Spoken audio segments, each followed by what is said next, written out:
Makin kesini makin banyak deh pabrikan yang berlomba-lomba bikin mobil PHEV. Dari yang murah, ada yang menengah, sampai yang premium sekalipun. Kayak mobil ini, tapi ini mobil beda teman-teman.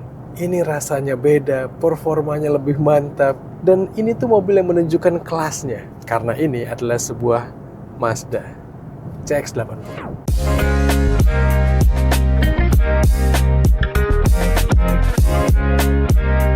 Mazda CX-80 ini bukan barang baru. Jauh sebelum pabrikan Cina menginvasi pasar dengan PHEV SUV yang berlagak so premium tapi harganya merakyat, mobil ini sudah hadir untuk memuaskan orang yang benar-benar paham dan punya kelas. Gimana enggak? CX-80 ini dibanderol hampir 1,2 miliar rupiah. Harga segitu membuat kelas mobil ini terlihat jelas. Bukan untuk orang yang mendang-mending, tapi untuk yang mencari sebuah mobil yang dapat memberikan pure zen. Mobil PHEV itu sekarang rata-rata dibuat murni mengejar efisiensi. Datang dengan motor listrik dan transmisi yang dirancang khusus untuk menggerakkan seakan-akan itu adalah mobil listrik gitu. Sehingga mobilnya rata-rata harus diakui dari segi rasa berkendara, keasikan itu tuh seakan hambar gitu. Itu yang dihindari sama Mazda. Mereka sengaja merancang CX-80 ini masih dengan mesin yang besar teman-teman. Mesin bensin 2005 cc 4 silinder dan dengan transmisi yang otomatis masih konvensional 8 speed, 8 percepatan. Sehingga tuh kita masih bisa merasakan raungannya, masih bisa merasakan perpindahan giginya dan enjoymentnya gitu, keasikan menyetirnya. Mobil ini tuh nggak hambar teman-teman. Bahkan PHEV-nya itu agak beda dibanding kebanyakan gitu. Nggak mengejar efisiensi murni gitu, tapi ya memang untuk mendukung ke arah emisi yang lebih rendah. Tapi tetap rasa berkendaranya itu khas Mazda sekali. Enjoyment-nya itu masih menyenangkan sekali untuk dikendarai sendiri. Dan meskipun ini mobil premium, tapi kenyataannya ini mobil yang asik disetir sendiri. Filosofi Mazda dalam membangun mobil ini memang untuk menguatkan rasa, bukan cuma irit-iritan aja. Karena ya memang pembeli mobil premium itu, apalagi Mazda ya, kayaknya mencari nilai lebih dengan harga beli mobilnya kan. Itu kenapa rasa berkendara mobil ini meskipun canggih dengan setruman PHEV dan dapat membantu efisiensi, tapi feel mesin besar bensinnya tuh masih terasa banget. Masih ada jeduk atau feel transmisi naik turun. Masih terasa kalau raungan mesinnya sejalan dengan tenaga yang dikeluarkannya. Ini rasa yang menyenangkan dan bakal langka nantinya. Meski harus diakui, rasa kayak gini mungkin nggak disukai banyak orang di era sekarang. Di tengah mobil pada halus jalannya, hening, minim getaran, Mazda justru masih membawa rasa lama ke mobil ini dengan performa yang jauh lebih efisien karena teknologi hybridnya.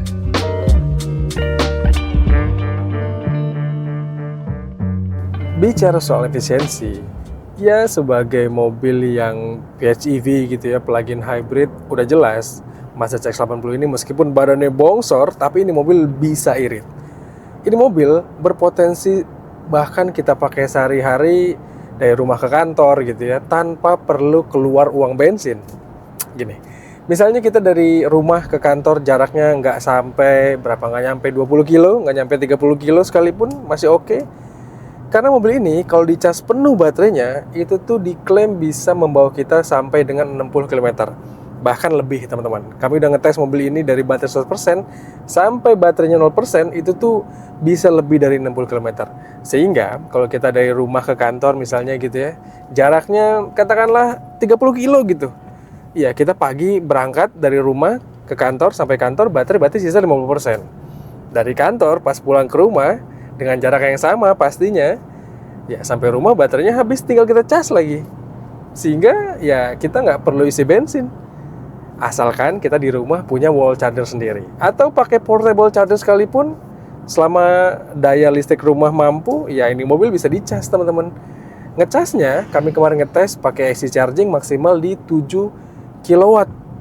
Sehingga ya katakanlah ini baterai terisi penuh 17 kW gitu ya kurang lebih. Artinya ya dari malam atau dari sore kita pulang kantor sampai pagi, praktis baterainya itu udah terisi penuh lagi teman-teman. Sehingga sehari-hari kalau kita pakai dari Senin sampai Jumat misalnya ya, kita nggak perlu isi bensin mahal-mahal kayak yang sekarang. Atau kita nggak perlu repot-repot ngantri di SPBU lagi. Ya tinggal bawa mobil ini layaknya mobil listrik, tinggal dicas di rumah. Di sisi lain, sebagai sebuah PHEV, mobil kayak gini, SUV besar, ini mobil yang tentunya enak dipakai bareng keluarga, road trip jauh gitu ya, nggak usah khawatir. Di hari Sabtu Minggunya, kalau dari kita Senin sampai Jumatnya kita nggak pakai bensin sama sekali, tinggal pakai cas-cas aja gitu ya. Ya Sabtu Minggunya kalau kita mau keluar kota, ke Bandung misalnya dari Jakarta gitu ya, atau ke Semarang sekalipun, ya tinggal isi penuh tangki bensinnya, dan isi penuh juga baterainya, maka kita akan bisa mendapatkan perjalanan efisien teman-teman. Dan kalau di jalan takut nggak ada SPKLU atau sampai hotel di tujuan nggak ada SPKLU segala macam, nggak apa-apa, karena kita tinggal bisa ke SPBU, isi lagi bensinnya, dan kita bisa pulang atau bisa berkendara sejauh mungkin. Itulah fleksibilitas dari sebuah PHEV. Jadi mobil dipakai kerja Senin sampai Jumat irit, tapi mau dipakai road trip kemanapun, ini mobil siap. Dan lagi-lagi jangan lupa, Mazda datang dengan enjoyment teman-teman, datang dengan rasa berkendara yang menyenangkan sekali.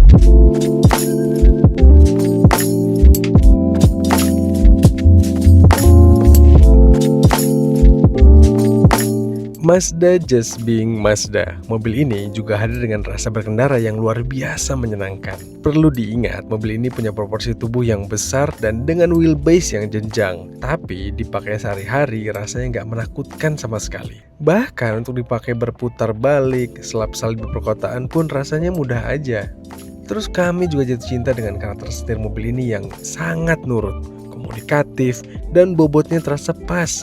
Meski nggak sedikit yang bilang berat, tapi rasa nyetir mobil ini tuh bikin kita percaya diri deh, dan terasa mekanis sekali. Nah, soal suspensi, kalau dipakai bersama keluarga, mungkin masih banyak SUV premium di luar sana yang lebih empuk. Tapi Mazda ingin menyimbangkan itu. Mereka merancang shocknya dengan style moderat. Ada kerasnya, ada stiffnya, tapi itu untuk mengkompromikan rasa berkendara yang asik, minim body roll, dan bikin kita tergugah.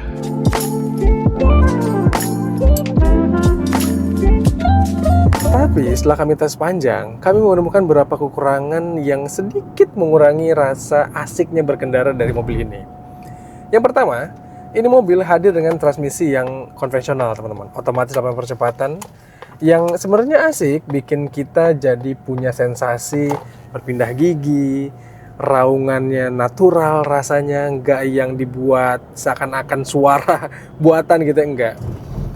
Asik teman-teman. Tapi sayangnya transmisi kayak gini, mungkin karena ada interupsi dari motor listrik, ada gabungan dengan PHEV gitu ya, membuat tarikan awalnya sedikit terasa jedak-jeduk gitu. Sedikit terasa ada rasa yang hambatannya gitu. Dan itu bikin rasa berkendara jadi agak kurang asik ketika kita mau engage pertama kali. Jadi kalau kita lagi keluar dari parkiran misalnya ya, terus atau naik di tanjakan, akan ada feel yang sedikit menghentak gitu di transmisinya. Dan itu harusnya sih pelan-pelan bisa agak diperbaiki sama Mazda. Mungkin dengan update software gitu ya, dengan racikan ECU gitu, itu bisa diperbaiki. Tapi ya setidaknya mobil tes kami kali ini belum sesempurna itu, sehingga agak mengganggu. Yang kedua adalah entah kenapa mobil ini tuh nggak hadir dengan pengecasan yang DC charging. Padahal di port pengecasan itu di bawahnya tinggal dibuka gitu. Kalau mau diganti mungkin bisa aja. Tapi ya entah kenapa mobil ini nggak bisa dicas dengan DC charging, dan artinya kita nggak bisa menikmati SPKLU untuk misalnya sekedar istirahat dari perjalanan panjang gitu. Padahal ini mobil kalau bisa dicas cepat pakai DC charging, wah sempurna teman-teman. Kalau misalnya kita lagi dari Jakarta ke Bandung gitu ya, kita mau ngecas di kilometer 88 atau 72 di pertengah perjalanan gitu ya, tinggal kita taruh ke SPKLU, kita istirahat bangsa setengah jam gitu ya, tinggal mobil dicas. Tapi kenyataannya dengan hanya bisa dicas pakai AC charging, membuat mobil ini jadi nggak fleksibel teman-teman dalam hal pengecasan cepat. Ya kita kalau lagi istirahat di rest area gitu ya, pengen ngecas di SPKLU pakai AC charging setengah jam atau bahkan 1 jam, ya dayanya yang masuk tuh nggak banyak teman-teman, sehingga nggak efisien. Sayang, harusnya sih di versi faceliftnya Mazda bisa kali yang ngasih yang DC charging untuk CX-80 ini. Dan yang terakhir adalah kekurangan yang menurut saya sedikit mengganggu, tapi sebenarnya ada senang-senangnya juga sih, yaitu ini head unitnya. Kalau kita lagi berkendara kayak gini, sayangnya nggak bisa disentuh langsung. Untuk kita mengoperasikannya harus dari tombol joystick di tengah sini. Memang ini asik teman-teman, bring back the memory gitu ya, nostalgia. Karena tombol fisik kayak gini tuh memang selalu menyenangkan dipakai gitu ya. Tapi entah kenapa kalau menurut saya nih, dalam beberapa kesempatan gitu ya, kalau kita misalnya sekadar ingin mengganti lagu gitu ya, kayaknya lebih praktis kalau kita tinggal pencet ini gitu, tinggal pencet-pencet langsung touchscreen, toh nggak lama distraksinya gitu ya. Atau misalnya kita pengen ganti rute di Google Maps gitu ya, rasanya kita mendingan langsung pencet lah dibanding kita klik-klik tombol ini nih. Jadi ya ada beberapa hal yang menurut kami jadi kekurangannya, tapi sebenarnya itu minor dan menurut saya cukup subjektif sih.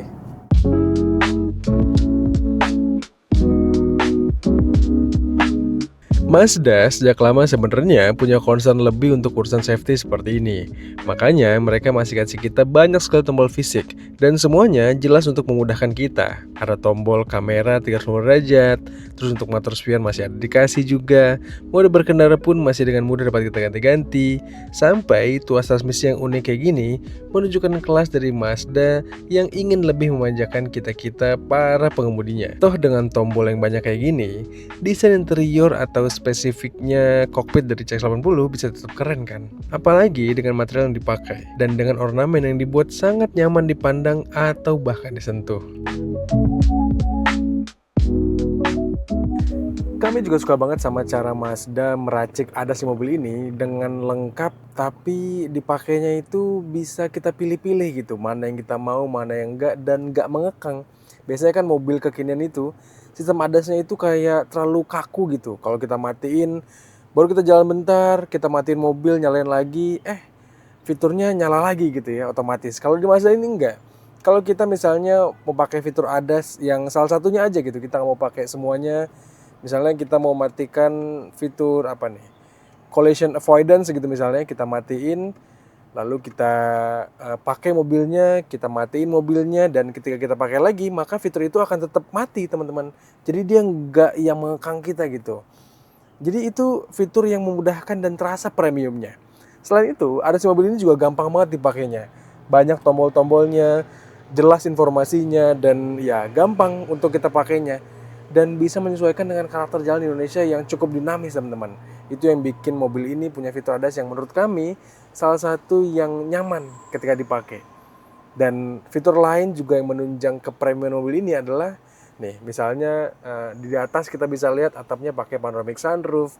Terus juga ini mobil pakai audio system dari Bose. Terus kamera 360 derajatnya ini salah satu yang jernih di antara pabrikan Jepang lainnya dan harus ditiru sama pabrikan Jepang lain teman-teman. Dan mobil ini juga punya fitur pendingin jok, penghangat jok, ada penghangat setir juga. Jadi kita sebagai supir di depan sini, selain dimanjakan karena ADAS-nya yang lengkap, kameranya yang jernih, nyaman dipakainya, audionya enak, ya terasa premiumnya. Dan bukan hanya kita supirnya teman-teman, penumpang di belakang pun juga dapat fitur yang sama mewahnya, sama nyamannya.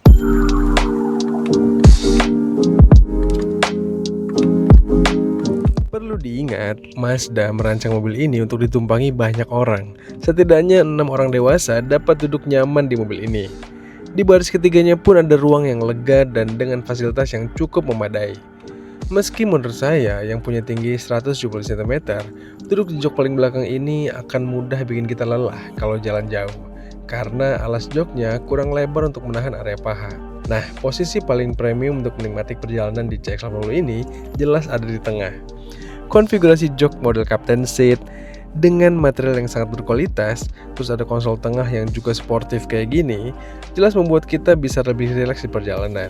Sayang, jok tengah ini nggak punya penyangga kaki atau nggak bisa disetel, sangat rebah untuk kita beristirahat. Tapi ya untuk perkendaraan harian sih ini lebih dari cukup ya. Dan jangan lupakan, sebagai sebuah SUV, CX-80 ini pastinya bisa diandalkan buat kita pakai sehari-hari karena punya ruang akomodasi yang fleksibel. Ini jelas untuk bawa tas golf aman banget. Atau dibawa road bike pun rasanya nggak perlu melepas roda depan. Tinggal kita lipat jok baris ketiganya dan sedikit majukan jok baris kedua aja.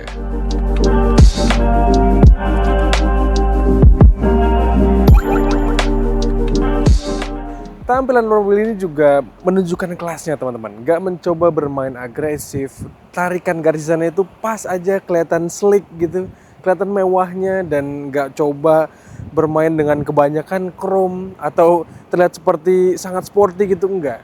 CX-80 ini menunjukkan kelasnya sebagai mobil premium yang elit kelihatannya. Dan kami juga suka dengan permainan grillnya yang besar, desain logo Mazda yang baru, terus juga permainan lampu-lampuan yang kelihatan modern. Menunjukkan mobil ini tuh ya kelihatan premium, pengen classy tapi juga ada modernnya. Dari samping juga kelihatan kalau mobil ini tuh bermain dengan proporsi yang cukup teman-teman. Kelihatan panjang, besar tapi nggak terlalu melebar gitu ya. Jadi pas dipakai di jalan Indonesia yang dinamis teman-teman. Dan kami juga suka proporsi kakinya, di mana peleknya ini dirancang pas, nggak terlalu cingkrang, nggak terlalu tinggi, tapi juga nggak terlalu ceper.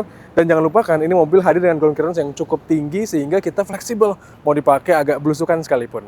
Dan dari belakang, ini adalah desain yang menurut saya paling mengganggu dari mobil ini teman-teman. Depannya cakep, sampingnya juga stance-nya kuat. Dari belakang, entah kenapa mobil ini kelihatan tembem banget gitu. Kelihatan agak kurang berotot, kurang maskulin kelihatannya. Mungkin lebih cakepan CX-5, CX-60 gitu, tapi enggak di CX-80. Desainnya menurut kami agak kurang pas gitu. Ya meskipun dengan minimnya penggunaan chrome, minimnya penggunaan cladding hitam di bumper-bumpernya gitu ya, membuat mobil ini kelihatan oke lah premiumnya, tapi rasanya kalau desain belakang ini akan direvisi ketika facelift nanti, ya mungkin akan membuat tampilannya jadi lebih sempurna. Tapi menurut kami ya desain belakangnya agak kurang cakep nih. Tapi desain adalah masalah selera, mungkin kalian suka tapi enggak bagi saya.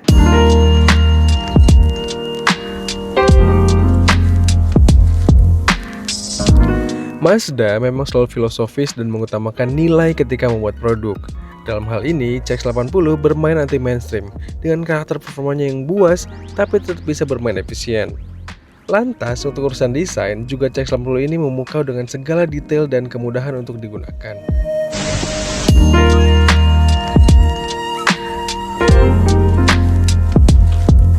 Tapi pertanyaannya, apakah semua nilai itu, semua kelebihan dari mobil ini worth it? Sepadan dengan angka 1,1 miliar lebih untuk sebuah Mazda CX-80.